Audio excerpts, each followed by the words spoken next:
Hi everyone, my name is Advocate Hanmat Lodi and I am a practicing advocate at Supreme Court of India।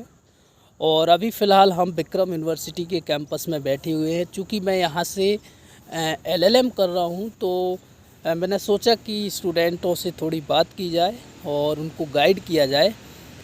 तो आज के इस video में basically हम बात करेंगे कि LLM करने के फ़ायदे क्या हैं, क्योंकि मुझसे डायरेक्ट क्वेश्चन जो हैं इससे पूछे जाते हैं स्टूडेंट के द्वारा कि सर हमने 5 साल BA LLB में ख़राब किए, या फिर अगर LLB किया तो 3 साल LLB में ख़राब किए, उसके बाद ग्रेजुएशन भी पहले किया था, तो 6 से 7 साल इस प्रकार अगर हमारे हो जाते हैं, उसके बाद आप बोल रहे हैं LLM। तो ऐसे LLM के क्या फ़ायदे हैं जो कि हमें आगे हमारे करियर के लिए बेहतर हो सकता है।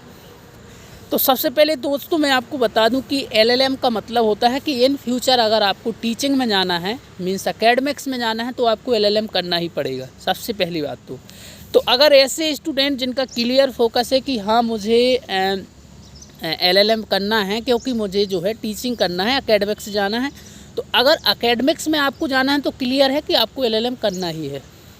अब ऐसे स्टूडेंट जो कि लिटिगेशन में जाना चाहते हैं या फिर वो जुडिशरी में जाना चाहते हैं, तो उनके लिए LLM क्यों ज़रूरी है?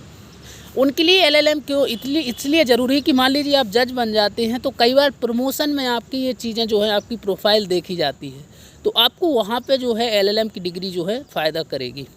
उसके बाद अगर आप लिटिगेशन से हट के आप मान लीजिए किसी ADPO एग्ज़ाम की तैयारी कर रहे हैं या कोई गवर्नमेंट एडवोकेट्स के लिए आप जो है तैयारी कर रहे हैं, तो अगर आपकी LLM में डिग्री होती है तो आपको जो है इंटरव्यू में प्रेफरेंस दिया जाता है। इसके साथ अब जो है तीसरा एकेडमिक्स का मैंने आपको बताया कि अगर आप एकेडमिक्स में जाना चाहते हैं तो एकेडमिक्स के लिए आप क्या करें कि आप सिंपली LLM करें, और उसके बाद जैसे ही आप LLM में एडमिशन लेते हैं तो नेट की तैयारी करें। नेट जिसका फुल फॉर्म होता है नेशनल एलिजिबिलिटी टेस्ट।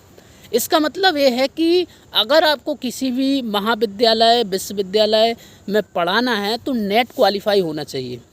UGC की जो है गाइडलाइन है कि प्रत्येक जो भी व्यक्ति जो है असिस्टेंट प्रोफेसर बनना चाहता है तो एलिजिबिलिटी क्राइटेरिया जो है वो नेट है, और ये नेट जो है एक नेशनल लेवल का एग्ज़ाम है।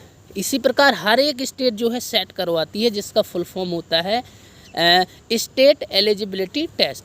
तो अगर आप सेट निकाल लेते हैं, जिस स्टेट का आप सेट का एग्ज़ाम निकालते हैं उसी के लिए जो है आप क्वालिफाई होते हैं। तो अब हमने समझ लिया नेट क्या होता है, सेट क्या होता है। अब हम बात करते हैं JRF क्या होता है। JRF का फुल फॉर्म होता है जूनियर रिसर्च फेलोशिप। बेसिकली इसमें क्या होता है कि जो नेट का एग्ज़ाम देते हैं उसके जो टॉप 20% बच्चे हैं उनको JRF में लिया जाता है। तो JRF में क्या होता है कि जब आप कहीं PhD में एडमिशन लेते हैं, कहीं आप रिसर्च के लिए जाते हैं, तो उसमें जो है आपको स्टाइपेंड जो है या जिसे हम स्कॉलरशिप बोलते हैं, स्कॉलरशिप के रूप में आपको 40 से 50 हज़ार रुपये पर मंथ दिया जाता है रिसर्च के लिए। तो अगर आपका JRF हो जाता है तो आपकी एक प्रकार से 5 साल तक जो है 40 से 50 हज़ार रुपये पर मंथ आता रहेगा रिसर्च के दौरान। इतने में आप बहुत ही आसानी से जो है आप इस्टेब्लिश हो जाते हैं, और उसके बाद आपकी जैसे ही PhD होती है तो आप कहीं भी जो है as a assistant professor teaching कर सकते हैं।